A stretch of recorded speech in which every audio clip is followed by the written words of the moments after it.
राजधानी भुवनेश्वर में हजिगला पुओ मैत्री विहार थाना अधीन जनता नगर पुओ निखोज नहीं थाना अभियोग आनी परिवार। निखोज सुनील दास को बयस होउछि 18 वर्ष। गत 3 तारिख में एने थानार द्वारस्थ होते बापा रतिकांत दास और माँ सुजाता दास। पुओ केउठी अछि केउ अवस्था रे अछि ताकु नै चिंतारे बापा माँ पुओ को खोजी आनिबाकू थाना कांदी कांदी गुहारी करिसंती परिवार लोके।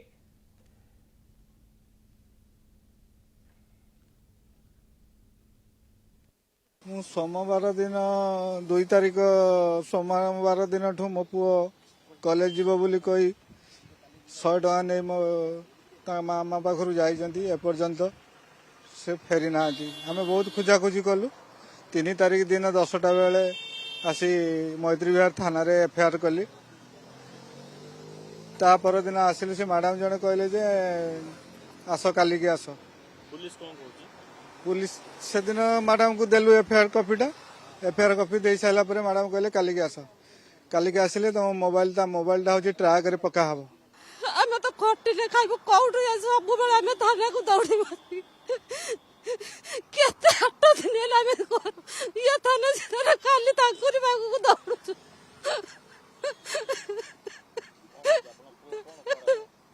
कॉलेज ना कहि कि मो पुआ कोड जाय छी सोमवार 10 टका दरो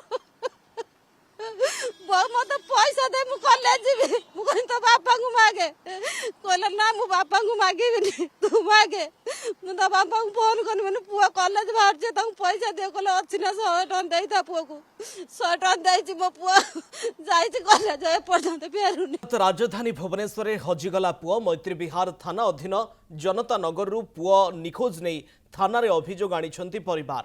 निखोज सुनील दास को बयस होउछि 18 वर्ष। गत 3 तारिख में एने थानार द्वारस्थ होते बापा रतिकांत दास और माँ सुजाता दास। पुओ केउठी अछि केउ अवस्था रे अछि ताकु नै चिंतारे बापा माँ पुओ को खोजी आनिबाकू थाना कांदी कांदी गुहारी करिसंती परिवार लोके।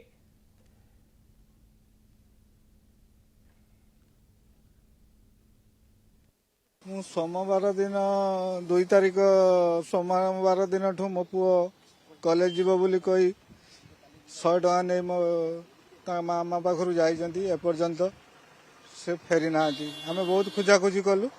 3 तारिख दिन 10टा बेले आसी मैत्री विहार थाना रे एफआईआर कली। ता पर दिन आसिल से मैडम जने कहले जे आस काली के आस। पुलिस कौन कहती? पुलिस से दिन मैडम को देलु एफआईआर कॉपी दे सारा पर मैडम कहले काली के आस। काली के आसिले तुम मोबाइल हूँ ट्राक रे पका हब। आम तो खटिले खाइबो कौटु सब बेले आम थाना को दौड़ी मारी केते आठ दिन हेला आम ये थाना से खाली तांकुरी बागु को दौड़ुछु।